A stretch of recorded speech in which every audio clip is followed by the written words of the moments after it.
ಮೇಘಸ್ಫೋಟದಿಂದ ಉತ್ತರ ಕಾಶಿಯಲ್ಲಿ ಪ್ರವಾಹ ಉಂಟಾಗಿದೆ. ಜನ ಪರದಾಡುವಂಥ ಪರಿಸ್ಥಿತಿ ನೋಡಿ, ಅಲ್ಲಿ ಇಡೀ ಊರೇ ಸರ್ವನಾಶ ಆಗುವಂಥ ಪರಿಸ್ಥಿತಿ ಇದೆ. ಮೇಘಸ್ಫೋಟದಿಂದ ಉತ್ತರ ಕಾಶಿಯಲ್ಲಿ ಪ್ರವಾಹ ದೊಡ್ಡ ಮಟ್ಟದಲ್ಲಿದೆ. NDRF ತಂಡದಿಂದ ರಕ್ಷಣಾ ಕಾರ್ಯಾಚರಣೆ ಮುಂದುವರಿತಾ ಇದೆ. 130 ಮಂದಿಯ ರಕ್ಷಣೆ ಆಗಿದೆ. ಕನಿಷ್ಠ 60 ಮಂದಿ ನಾಪತ್ತೆ ಆಗಿದ್ದಾರೆ ಅನ್ನುವಂಥದ್ದು. ಪ್ರವಾಹದಲ್ಲಿ 11ಕ್ಕೂ ಹೆಚ್ಚು ಸೈನಿಕರು ಮಿಸ್ಸಿಂಗ್ ಆಗಿದ್ದಾರೆ ಅನ್ನುವಂಥ ವರದಿ ಇದೆ. ಭೀಕರ ಪ್ರವಾಹ ದುರಂತಕ್ಕೆ ಕೇಂದ್ರದ ನೆರವಿನ ಭರವಸೆ ಕೂಡ ನೀಡಲಾಗ್ತಾ ಇದೆ. ಕ್ಷಣ ಕ್ಷಣದ ಮಾಹಿತಿಯನ್ನು ಪಡಿತಾ ಇದ್ದಾರೆ CM ಆಗಿರುವಂಥ ಧಾಮಿ ಅವರು. ದೃಶ್ಯಾವಳಿಯಲ್ಲಿ ಕೂಡ ನೀವು ಗಮನಿಸ್ತಾ ಇದ್ರಿ ಯಾವ ರೀತಿಯಾಗಿ ಪ್ರವಾಹ ಇದೆ ಅಂಥೇಳಿ.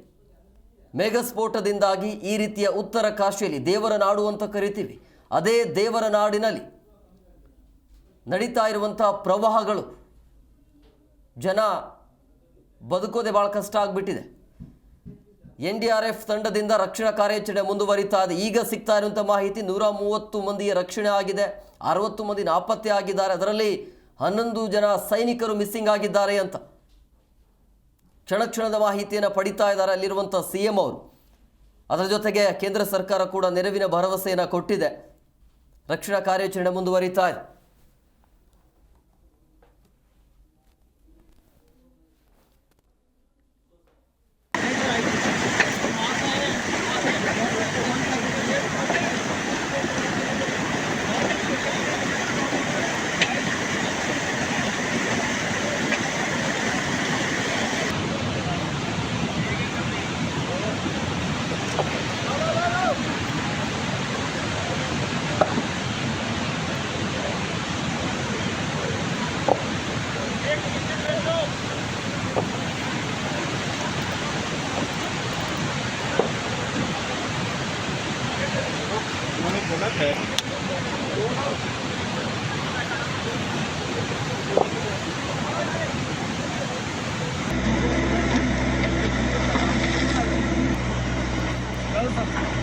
शाम तक भी नहीं कंप्लीट होने तक भी तो सामने